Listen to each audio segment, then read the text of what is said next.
Hello friends, good evening, good নুন, sorry ভুলভাল কিছু একটা বলবোই। গুড নুন, এখন বাজে 1:30। কিন্তু 1:30 সকালবেলায় উঠেছি, উঠে রুটি করেছি বরের জন্য। কালকে একটু তরকা ছিল, সেটা গরম করে দিয়েছি, চা করেছি, তারপরে খিচুড়ি বানিয়েছি ছোটো মেয়ের জন্য। সবজি দিয়েও খিচুড়ি খাবে বলেছিল, খিচুড়ি আর আলু ভাজা। আর মেয়েটাকে টিফিন দিয়েছি, রুটি আলু ভাজা টিফিনে দিয়েছি। রুটিটাই বেশিরভাগ দেওয়ার চেষ্টা করি, হেলদি ফুড তো। যেদিন হয়তো খুব বায়না করে না প্রত্যেক দিন খাবো না, সেদিন অন্য কিছু দিয়ে দিই কিনে টিনে। আর তারপরে মেয়েকে স্কুলে রেডি করে দিয়ে এসে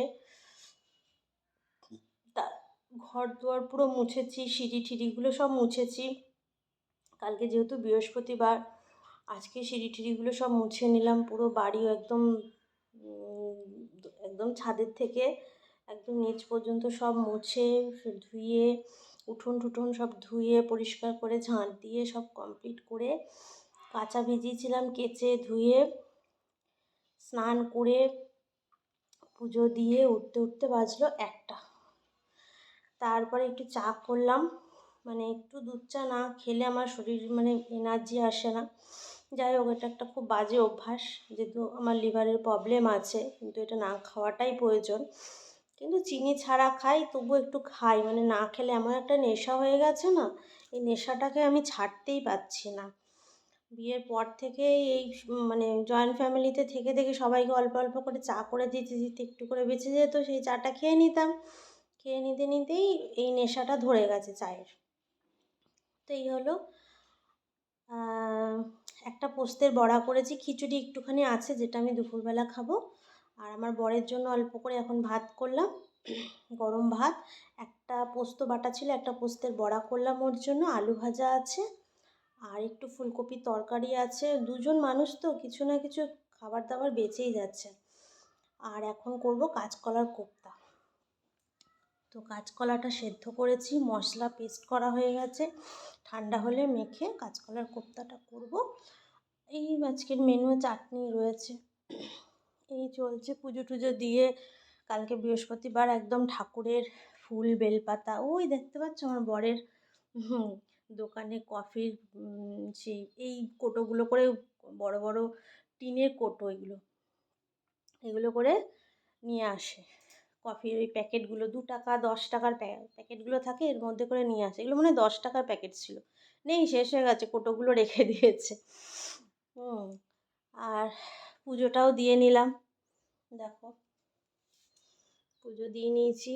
ওই যে গোপু সোনাকে চকলেট দিয়েছি, আর এই যে ঠাকুর পুজো দিয়ে দিয়েছি। ফল ছিল, দিয়ে খেয়াল নেই, আর ভুলে গেছি। এত কাজকর্ম করে না পুরো হাঁপিয়ে উঠেছি আমি।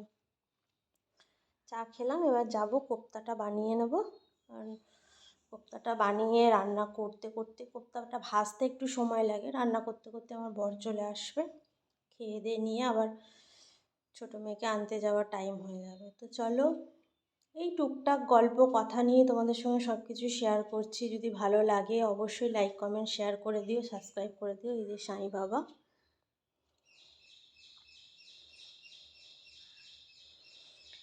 সাই বাবা রয়েছে সাথে।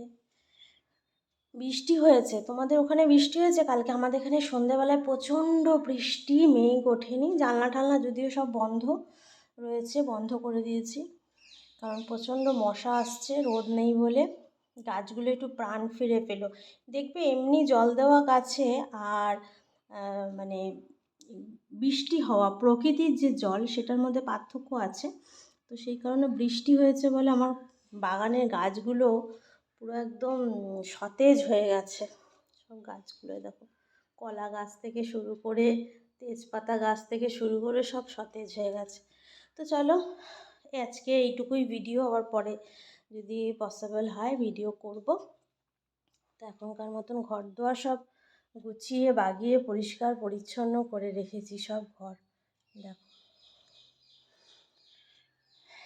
সব ঘর একদম নিট অ্যান্ড ক্লিন রয়েছে। কম্পিউটারটা মেয়ের পড়েই রয়েছে, বড় মেয়ের কম্পিউটার, ও নেই, এখন কি করব। তবুও ওর বন্ধুবান্ধব যারা রয়েছে তাদেরকে বলি যে আসবি, কারণ সবাই তো নিজে নিয়ে ব্যস্ত। মোটামুটি ওদের যে বান্ধবীদের টিমটা সবাই মেডিকেল লাইনেই গেছে, তো সবাই মোটামুটি ব্যস্ত। তো চলো, আমার বকবক আজ পর্যন্ত এখানেই থামালাম এই ভিডিওতে। তো ভালো লাগলে লাইক, কমেন্ট, শেয়ার, সাবস্ক্রাইব অবশ্যই করে দিও। চলো, টাটা।